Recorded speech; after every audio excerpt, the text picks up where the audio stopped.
Jadi kami dari kelompok 4 mau membuat tugas peta proyeksi ya, geografi. Sebelumnya perkenalan dulu. Nama saya Nyoman Satria Murtala Utama, absen 29. Saya Kaila Meldiwo, absen 17. Saya Rasendria Rucira Hidayat, nomor absen 33. Perkenalkan, nama saya Putu Nanta Yoga, nomor absen 13. Perkenalkan, nama saya Lumadari Satri Putri, absen 21. Perkenalkan, nama saya Dayu Agung Dianindya, absen 14. Jadi itu perkenalan dari kami. Lanjut dengan pengertian proyeksi peta.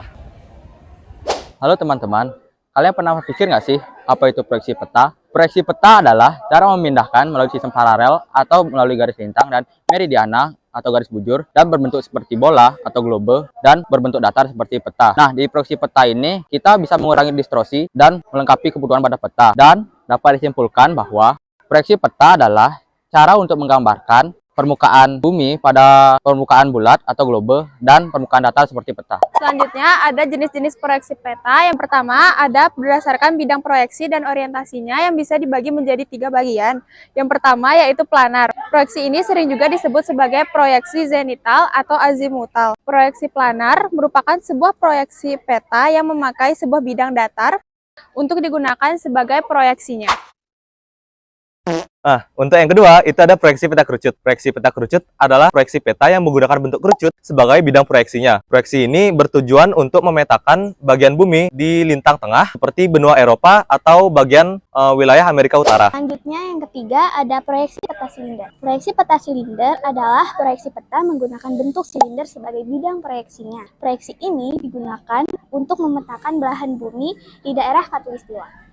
Berdasarkan sumbu simetri bidang proyeksi. Nah, di sini dapat dibagi menjadi 3 bagian. Yang pertama normal. Proyeksi normal adalah saat sumbu simetri sejajar dengan sumbu bumi atau kutub. Biasanya digunakan untuk daerah ekuator. Selanjutnya ada proyeksi miring. Proyeksi miring dikatakan saat sumbu simetri berada pada sudut tertentu terhadap sumbu bumi. Biasa digunakan untuk wilayah yang orientasinya miring. Yang kedua ada proyeksi stereografik. Proyeksi stereografik memproyeksikan bumi pada bidang datar dengan satu titik sumber proyeksi. Contoh proyeksi ini juga sama seperti genonomik, yaitu pada peta wilayah kutub. Selanjutnya ada proyeksi ortografik. Proyeksi ortografik memproyeksikan bumi pada bidang datar dengan sumber titik proyeksi yang tak terhingga. Peta yang memiliki proyeksi ortografik adalah peta ortografik bumi. Selanjutnya, itu ada berdasarkan kedudukan bidang proyeksi terhadap bumi, yang di dalamnya terdapat menjadi 3 lagi. Yang pertama itu ada proyeksi genonomik. Proyeksi genonomik ini merupakan proyeksi yang memproyeksikan bumi pada satu bidang datar, yang juga bersumber pada satu titik yang terletak pada pusat bumi. Proyeksi ini biasanya digunakan untuk memetakan wilayah kutub. Nah, ada transversal.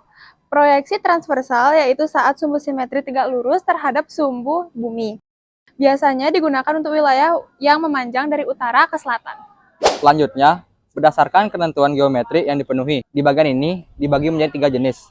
Yang pertama ada konformal. Proyeksi konformal adalah proyeksi yang mempertahankan sudut secara lokal sehingga bentuk fitur bumi tampak benar. Yang kedua ada proyeksi ekuivalen, yaitu jarak-jarak di peta sama dengan jarak di muka bumi setelah dikalikan skala.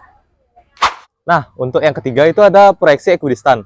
Proyeksi ekidistan ini menggambarkan jarak pada peta itu sama dengan jarak pada keadaan sebenarnya. Jadi segitu saja video dari kami. Terima kasih. Bye-bye. Geografi peta proyeksi ya. Sebelumnya kita mau perkenalan diri dulu. Nama saya Nyoman Satria Murtala Utama, absen 29. Selanjutnya. Hai, nama aku Cira. Kenapa kamu panjang ya? Nggak usah. Ngapa?